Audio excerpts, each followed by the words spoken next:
Join with computer audio. Reclaim host. I'm hosting it. Can y'all hear me? Yes. Again. Excellent. Excellent. Excellent. All right. So we were kind of going over the things that we talked about in here already. We started out and talked about the Constitution, Bill of Rights, rights in general, levels of basically criminal justice in general, policing, courts, and state corrections. Let's talk about culture. Kind of, we talked about a number of things that are associated with it. Where I was driving us a second ago was demographics are a close analog to culture, particularly if you're immigrants, and historically that's what we've dealt with in this country. But not always. This is a major factor in society at large, right? You group people up, you have lots of groups of people. Guess what? You have a society. Now, when we talked about culture, we talked a bit about values, priorities, that kind of stuff. Mores in both ways. You can say stuff like you can say, traditions, values, shared experience. There's all kinds of stuff you can get related to. What we're going to talk about is how that is a driving factor in this. Politics.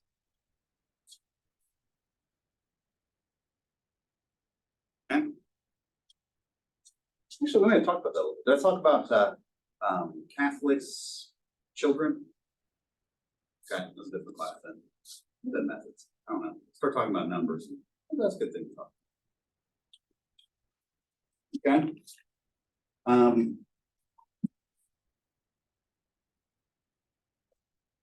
People tend to move around a lot. People tend to reproduce, right? The more people that reproduce in a given area that have common beliefs, common culture, the more prevalent those ideas are in that society. The more power they have in the political arena, right? How many of you are politically active? I mean, in general, I'll ask about voting here in a second. Okay, maybe a couple of you. Okay, how many of you vote? How many of you plan to vote? Next year's an election year, right? Yeah. Okay. So, next question. How many of you have opinions on the relevant issues for the next election? Some hands a little shakier. How many of you can name off what the relevant issues are? Okay, that's a problem. Okay. So, like any of these classes, the idea is to be well informed. You want your population to be well informed when they vote on these things. Make sure you're aware of what those issues are. Because this has a direct tie to what? Yes. Law.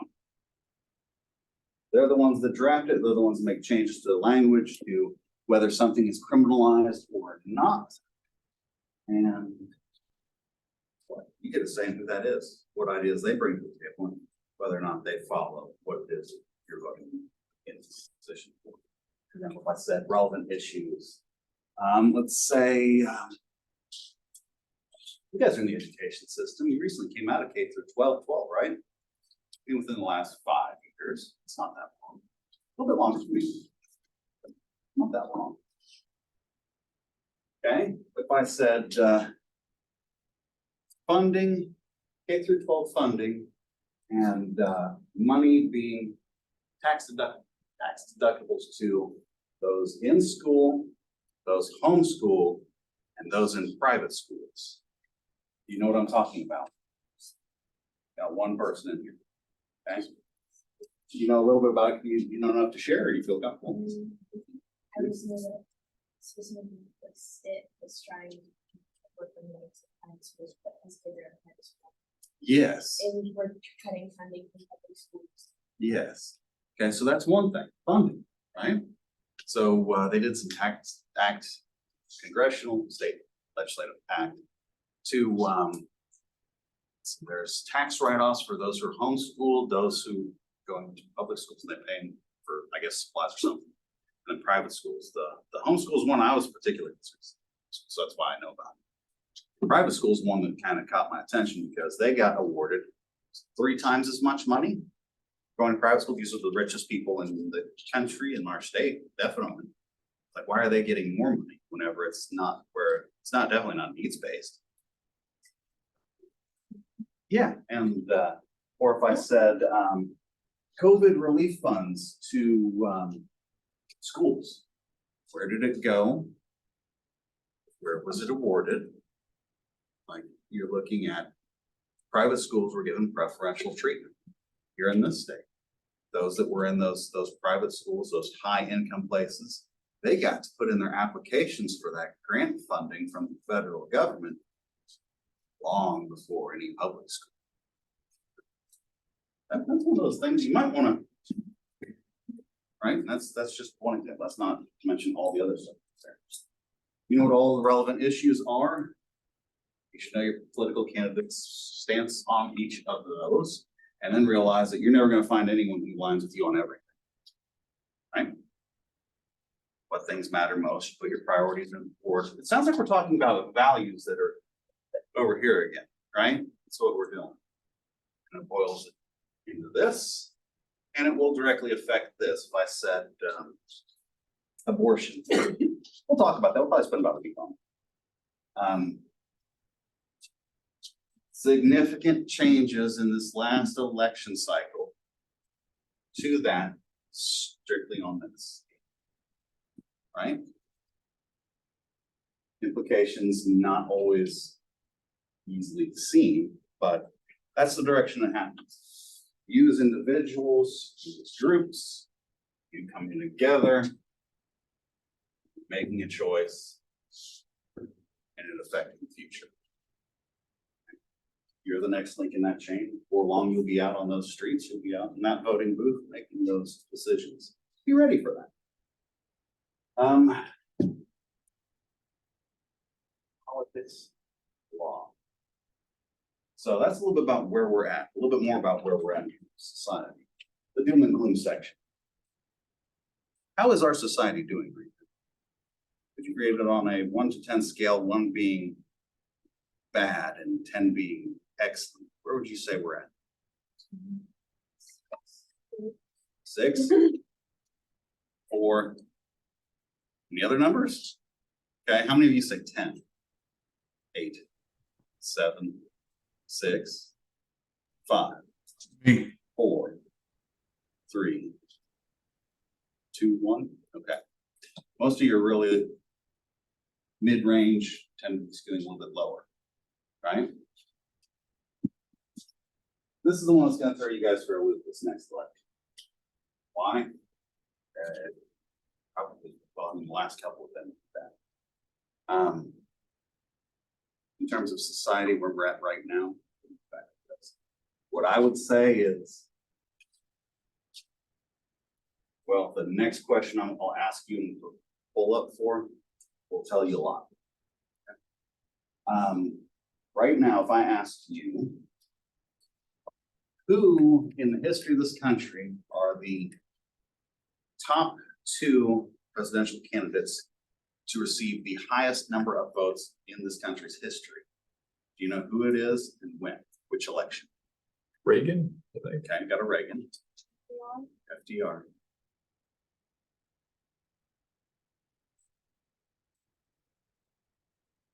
Biden. Joe Biden is number 1, last election. Number 2 was Donald Trump, same election.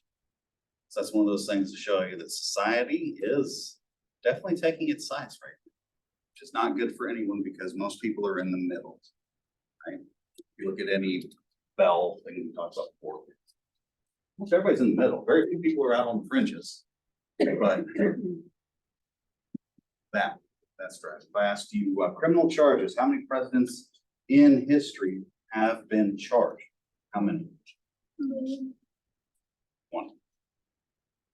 Right? The last, how many years does he face potentially right now? 42. More than What were you saying? Not life, it's a set number of years, because none of them have life terms, but all the charges together stack up to like 500 years. Yeah, yeah. Which means one side is already using this system. Arguably, the other side has already and will continue to do so. So if there is a shift, those are signs that things are probably not going to go well in the future. Next, there's already open calls for Biden. Corruption and that kind of stuff. So it's like, yeah, you're going to see this on both sides now. This is going to get worse. The next question I want to ask you. We'll start out probably mid-level, not completely abstract, but not concrete either.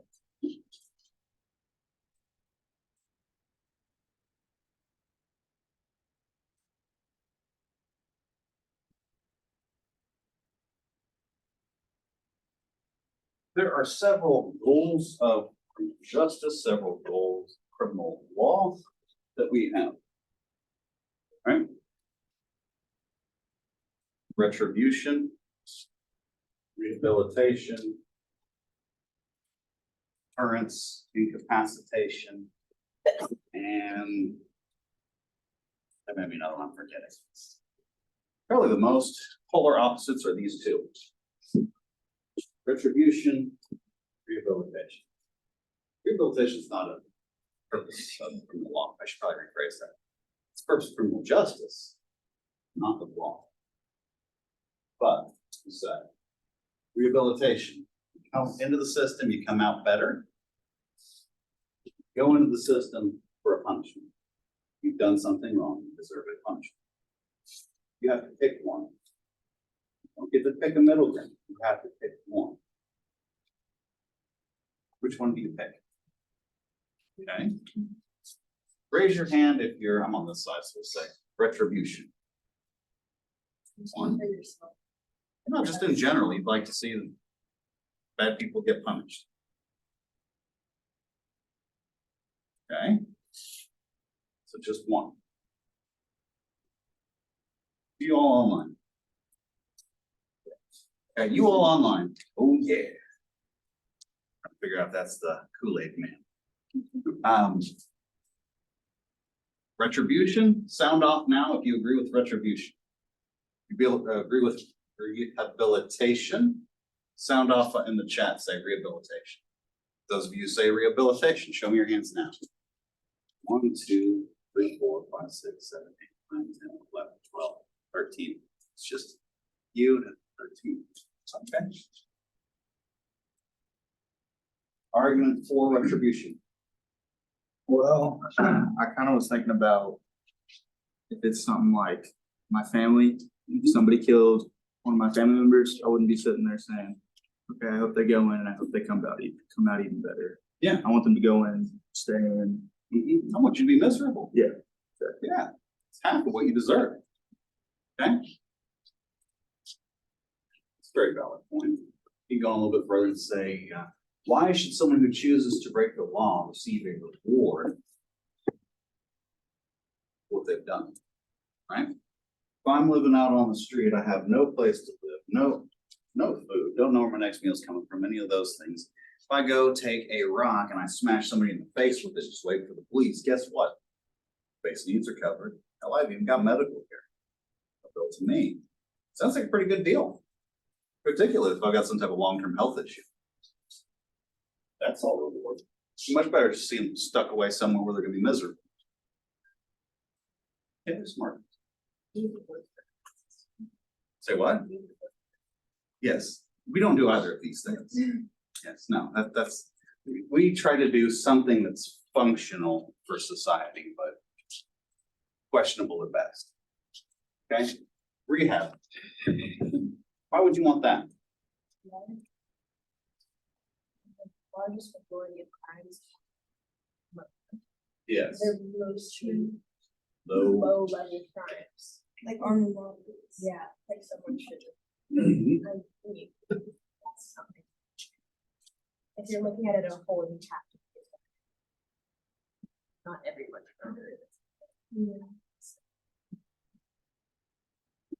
Yeah. I say it really just depends on like the type of crime that somebody committed. Cause it's like, if you murder somebody, yeah, you want that person to be put away for life. You don't want them ever coming out. But I mean, like, if you just robbed the store, I mean, go in and come back out better. So like more serious stuff, you get more rich. Yeah. Less serious stuff, you're more. Okay. Plus that's this. Yeah, there's a bit of a paradox there. If you look at the number of crimes that are committed, it's like 80 to 90% are your low-level larcenies. Very, very, very, very, very few get like murders and that kind of thing. But you and them both.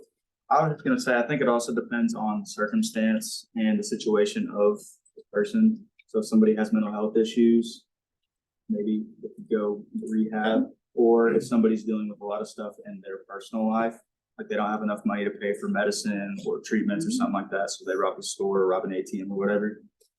Then I think that kind of ties into it. Yeah, so individualized.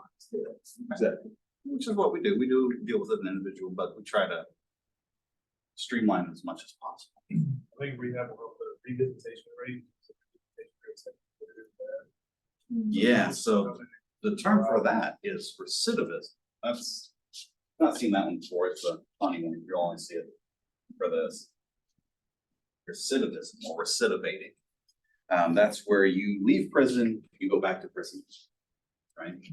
Now, there's all kinds of ways to measure that. Biggest component of that's time. If you, the sort of methods class, I talked to you a little bit about that. Basically says, pick your time frame, and that's going to determine your percentage of those recidivated. You wait 10 years, it's going to be, you know, probably above 90. If you're 5 years, maybe it's 60, maybe it's 80. If you're 1 year, it's going to be like 20. You know, it's one of those things that further out you get, more people catch. Okay.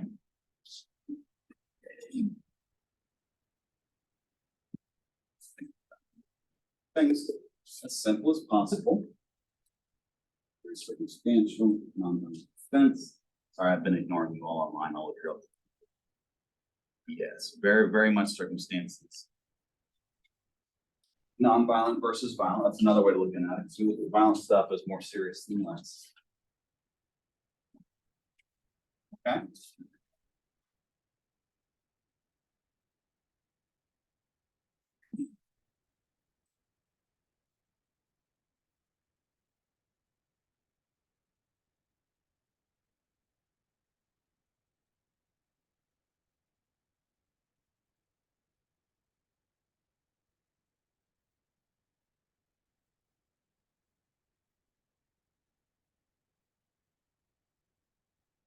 Okay.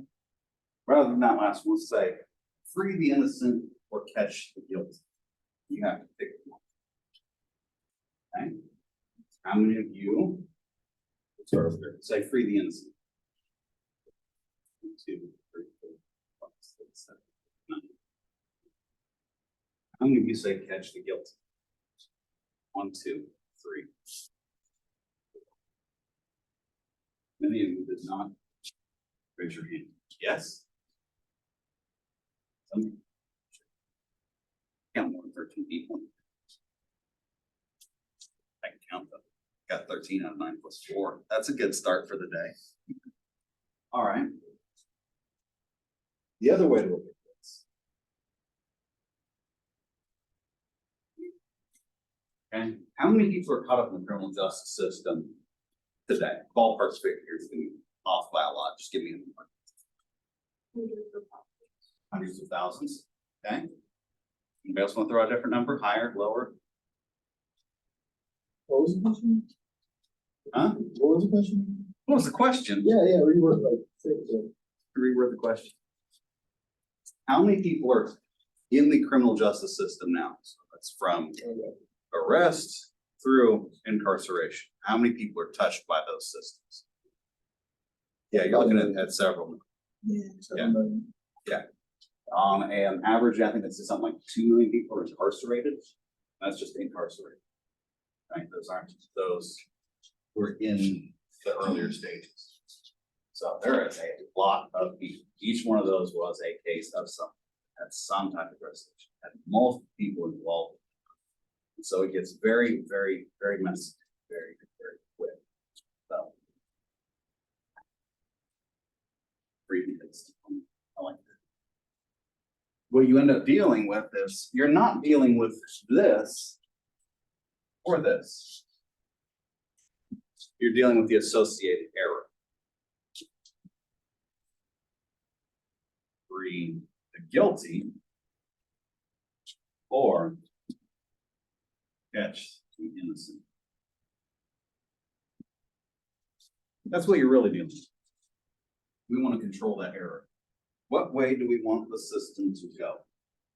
And the reason why I asked that earlier question, because between that one and this one, where you stand rehabilitation versus retribution, probably more towards this specific question, has massive implications for the system. Probably many of you have felt at some point in time, our system is designed to let people go, the revolving door of criminal justice. Yes? Some of you said that. Some of you know that it's not like that. If you get tagged by the system, you're in the system. Guess what? It'll be back. You know, it's like that's the way that.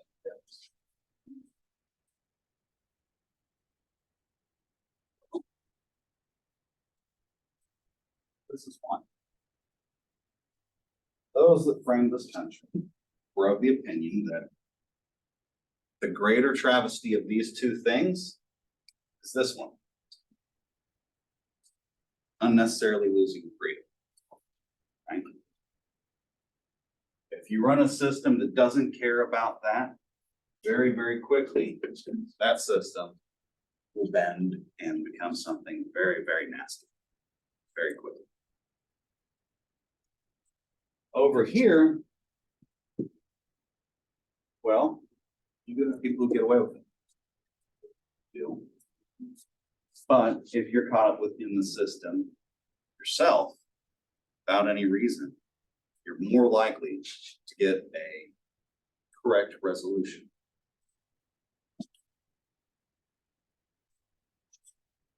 So how much is it bent? It's gonna bend one way or another. Blackstone, that was the name I was looking for. You may see his name on legal works. He was a English legal scholar, famous for the Blackstone formulation. Is this question where he comes up was it was a 10-to-1 ratio. He would rather see 10 guilty people go free than see one innocent person condemned. That's the value of freedom. It's not that way for everyone. If you've been failed by this system, you're more likely to bend the other way. Right? And that happens often. Yeah, often. I wouldn't say it happens as much as the system as it gets it right, but well, we have to have this whole trial process, which is essentially a giant debate to determine what actually happened to see if someone needs to be held criminally responsible. Not an easy process. Take it to its extremes. Did I talk in here about the social contract? I think I did. Last class. Does that sound familiar? Okay, that's Enlightenment period writings. You're looking at Rousseau was one. This one takes more positive. There was another one who takes a more negative, and I can't remember his name. Thomas Law. I wouldn't surprise me. There's a lot of people written on it, but there's another name that's more CJ type who had a particularly negative effect. So essentially what this is this is before society existed, right? I think I asked you, like, name me an action that's always been penalized or criminalized. Right? If I said incest, I'd say, start with the Egyptians, their royalty, look at any royalty, and then there he goes. It's not such a big deal, apparently. This is a society without any laws whatsoever. The strongest win. And that's just the way it works. It doesn't work particularly well. We can do this too.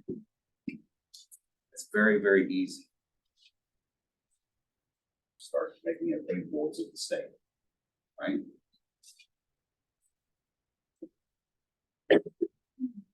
policing, I talked about this in terms, I think it's procedures. This is safety. This is freedom. You don't want pure either one of those. You want some good balance of both, of course, which is why some hesitate to answer these questions. That's okay. Just pick a side. If you're not picking a side, pick a side. But that determines this. That'll determine this. Of course, will be a function of this. When I said safety, you know, the only time the state has to protect you is when you're, there's a few factors. The biggest one is whether you're in their possession, which means, are you in custody? Well, that's safety. That's freedom. You want to have as much as you can have of that, but still keeping a functional society, politics, law, all that stuff. So that's a little bit. Okay. Framing this country. Major idea behind it. Next thing we'll talk about. What is it? Talk about Constitution, where we're at right now. Ooh. If I said crossing the Rubicon, does anyone know what I'm talking about?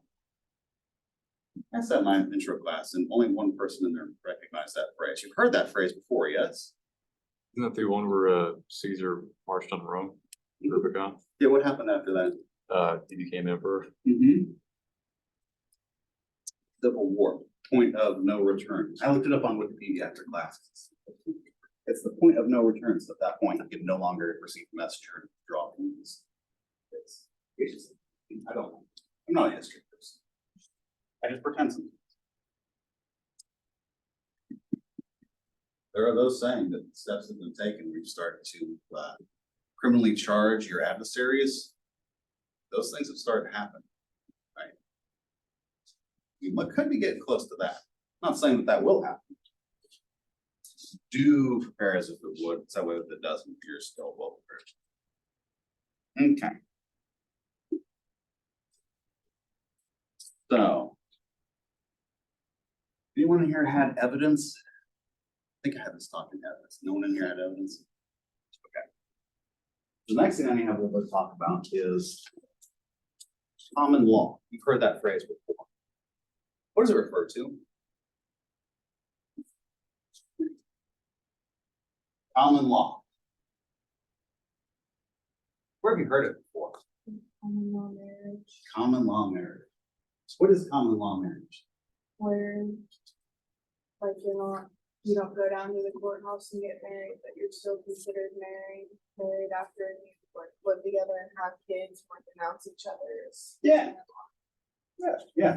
So you kept up this relationship, the unity of this,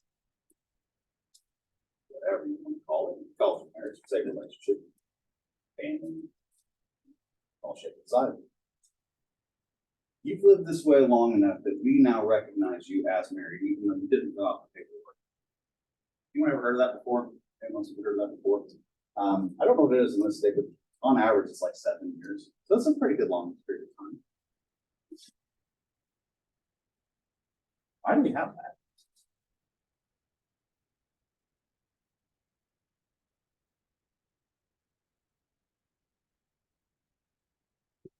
Why do we have common law marriages?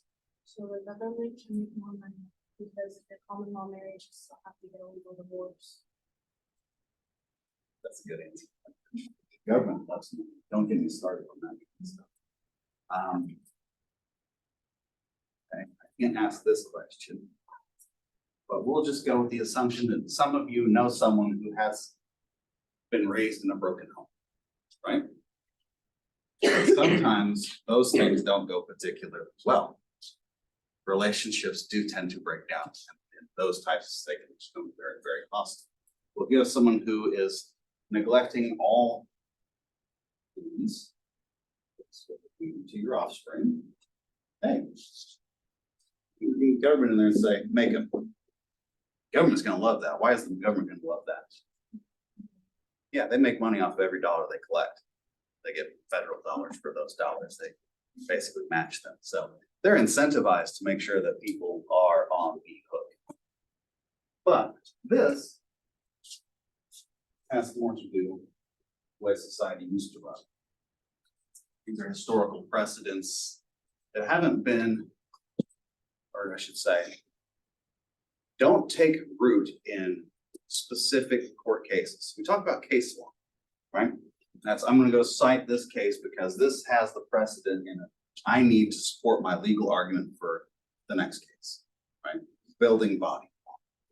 Talked about the Constitution and its rights, right? That is a major source, major legal document in this country. It's another. This is a major source of criminal law. Because what it is it's based off of history. You have some mixture of culture, society with that, but that's history. So this being the country that it is, what type of common law, where would we look for our common law history? What country? England, so look at English common law. That's where most of our stuff takes its roots. Reason I brought up evidence is, I think I mentioned it in here, it's like you can track civilizations as they develop and things that work well because it translates into the next civilization. Basically, we're all built up of dead people. That's what society does. Evidence, I tracked that a little bit and I hit Justinian the First, Justinian the Great. Basically what he did, there are others, is they codified law. So they took all of the cases that were being decided within their area and looked to see what types of resolutions were taking place and prescribed. Okay, so if we have this type of thing that happens, this is how it's resolved in the courts, this is the punishment associated or what have you. Codified all of it. I'm sure that took a long period of time, and that's some of the first earliest codified laws we have in our line of development. You can go back like Hammurabi and that kind of stuff, but that's not the same kind of thing. That's, yeah, you have codified law. This is, I'm actually going to analyze without needing data analysis, go through all the cases in the area and combine them to come up with a consensus. Big facet right there. That's common law. Still informs just about everything. Think about the problems we have in society. Largely the same as back in this time before we had a system that said thieving, thieving took place. Of course, now some other type of theft, depending on how we have it codified, but it's the same thing. Okay. Here's what I want to talk about. Talk a little bit about this. Purposes of law.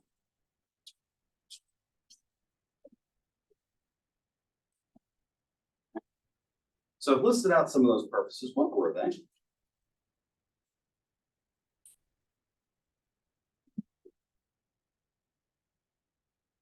Okay, so we know I mentioned rehab, but that's not one. That's not what this does. Safety, Hmm? safety for society. Close, you'd say.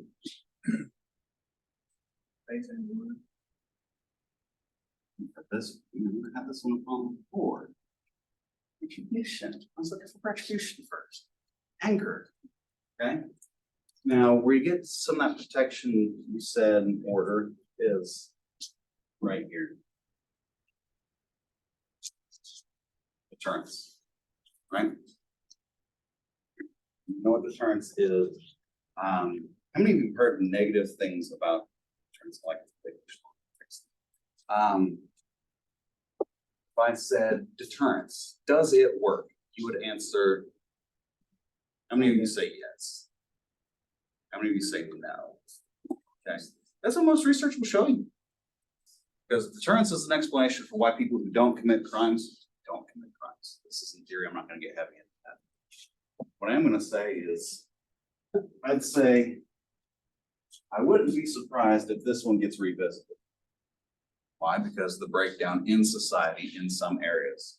If I said California, any big cities there, Chicago, New York City, places like that where they basically criminalized petty larceny, low-level thefts. How many businesses have shuttered? How many How many places put everything under lock and key? How many places need to have security?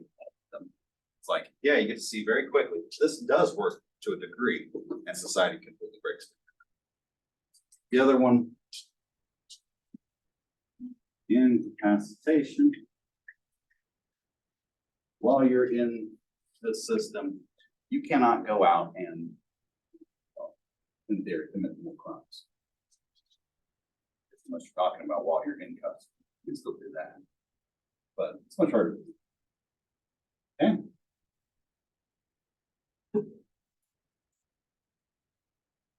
And separate ones, not the same.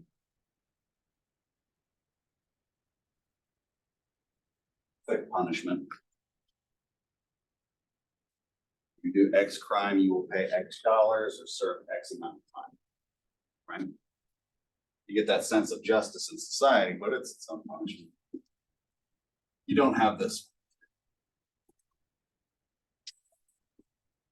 Okay.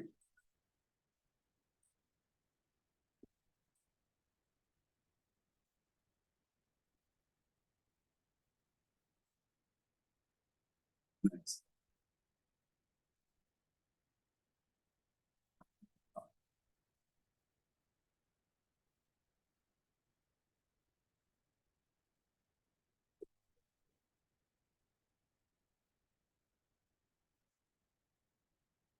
List out your courtroom act. Who are people you see in the courtroom? Judge.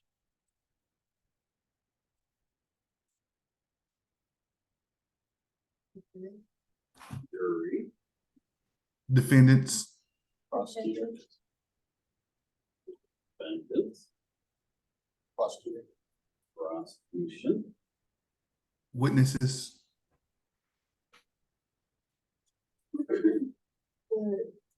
Is it typography? Recorder. Stenographer. Yeah.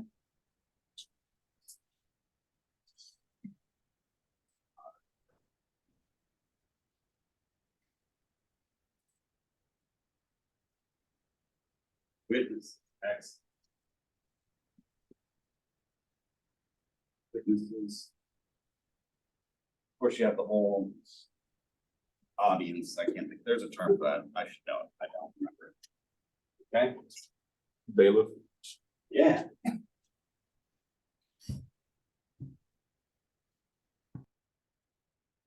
Bailiff. Okay?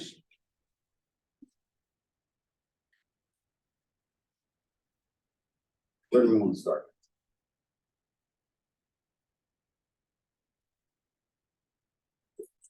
Judge. Okay. What does that person do?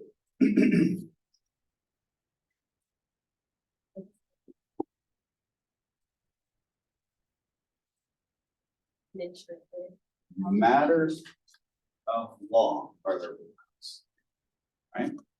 Their job is to interpret the law. This is what the law says, this is the process we will follow. They're the ones in charge, but they're not making, unless it's bench trial, not making any of these people's decisions. Strictly law. What do these people do?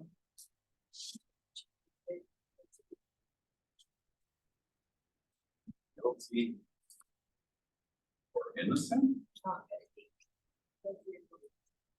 Not guilty.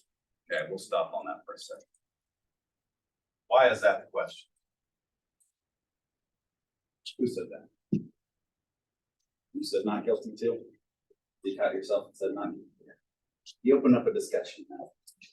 What's the difference between being not guilty and being innocent? You could have committed other crimes. Or not, it's not. You can't, it isn't, it isn't. Not guilty is more of you can prove that they're like, that they did not commit that.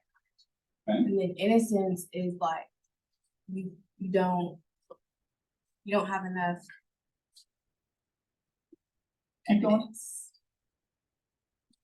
You don't have enough evidence to like prove that they did that or not. Question is whether we have an adversarial or inquisitorial system. Adversarial system is what we. Inquisitorial is a little bit different. Say inquisition, it doesn't probably bring too many people happy thoughts, does it? Said inquisition. Spanish, inquisition doesn't, We know, yeah, nobody, you're smiling a little bit. I mean, we know about it, it's not a good thing. Yeah. Here, you are presumed guilty. You prove your innocence. Here, you're presumed innocent. All you have to do is provide enough doubt. You're good, right? Here, the government has to establish guilt. Here, you, and only you, because you're the only one in this system when it goes. It's you against the state or you against whomever. You have to prove it's not you. Remember that earlier question about whether you lean towards keeping the innocent free? Or I should say, you'd err towards letting the guilty go free, catching the innocent. Like that's one of those big points right there. This is clearly towards letting the guilty go free. You can't establish it. They may be guilty. You're gonna let them walk. Here, it's like they can't establish they're innocent. Their ass is going in the slam. Okay? So that's part one. The short version. Okay? What else do they do? So they do in time, determine guilt. Evaluate. What are they evaluating? The. Days. I know you had me for a few classes and I try to mention this in the beginning of each one. Do you remember? I'm sorry. Okay. Been like a whole year since then.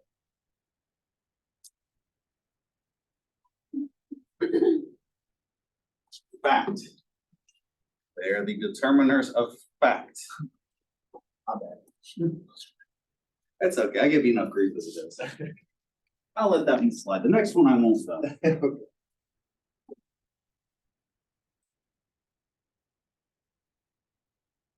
One to think about. What are witnesses? What do they do? Yes, they testify. What do they testify about?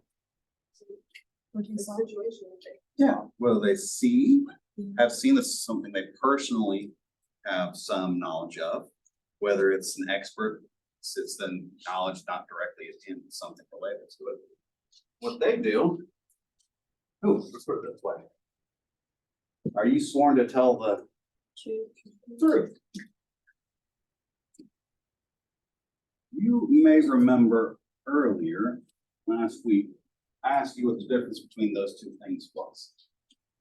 Truth and fact, right? Witnesses will tell you the truth.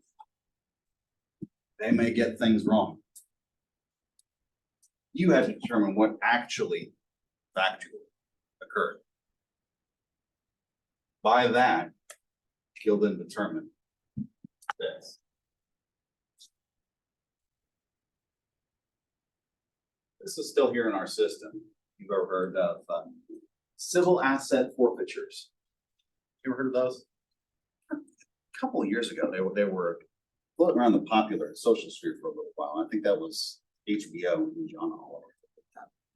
But basically what happens there is whenever your property gets seized, sometimes they'll put it on courts, that way they can acquire it.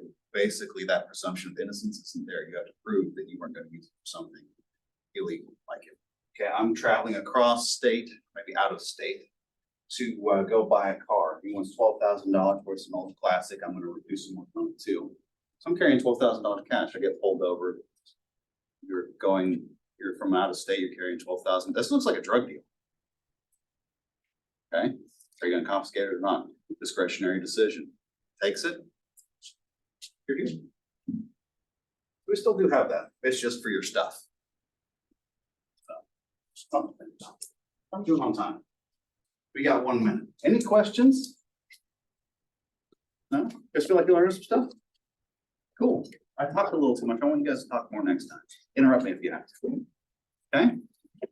With that, I didn't do a roll today. We'll do a roll next time. If you haven't done it already, send me, did I give you guys an assignment to write down the, okay. If you got that, hand that in. If you don't, we'll talk about that next time. Yeah, that's what we'll do. 'Cause I'm out of time. Do you want last one? Of course I want last name. I have two people in here that have really close names, and then I've got two, no, that's not the class, so I got two of the same first name. I think my name, I don't think anyone has. No. No, but I got a race and I got a race right there. Then I also have, who's in this class? I don't know. But anyhow, all right, for you online, if you were, if you haven't seen the video, the first kind of amendments on it, just have to remember a little bit about yourself, your major, where you're going. Please do so. And, otherwise, we'll talk about that next class and we're gonna back into courtroom after. With that, have a great day and I will see you all on Wednesday. Bye. I'm just gonna assume that I'm gonna.